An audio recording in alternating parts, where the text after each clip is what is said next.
ప్రభావతి మాట్లాడిన దారుణమైన మాటలకు మీనా చాలా బాధపడుతుంది. ఇంట్లో నుండి వెళ్ళిపోతుంది.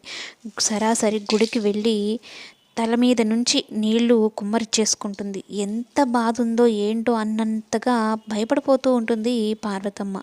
సరాసరి గుడిలోకి వెళ్ళి దేవుడికి మొక్కుకొని, నా కష్టాలు నా బాధలన్నీ నీకు తెలుసు, నేను ఎందుకు బాధపడుతున్నానో కూడా నీకు తెలుసు అంటూ దేవుడికి దండం పెట్టుకొని నుదుటిన బొట్టు పెట్టుకొని అంగప్రదక్షిణలు మొదలు పెడుతుంది.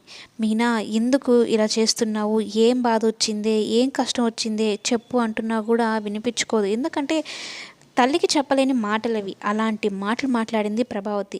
తన మరిదికి చెల్లికి తప్పుడు సంబంధం అంటగట్టి అలా మాట్లాడితే ఏ అమ్మాయి తట్టుకోగలదు? అలాంటి విషయాన్ని తన కన్న తల్లితో చెప్పుకోగలదా? చెప్పుకోలేదు కదా.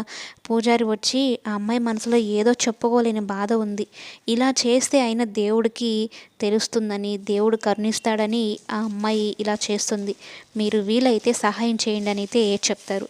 ఇక సుమతికి భయం వేసి బాలుకి కాల్ చేస్తుంది. బాలు కంగారు పడతాడు. అదేంటి, ఉదయం కూడా బాగానే ఉన్నాం కదా, అందరం సరదాగా టిఫిన్ చేసేటప్పుడు నవ్వుకున్నాము, కానీ ఇప్పుడు ఏమైంది, ఎందుకు ఇంత బాధ, ఇంట్లో ఏమైనా జరిగిందా ఏంటి అన్నట్టు కంగారు పడిపోయి గుడికి వెళ్ళిపోతాడు.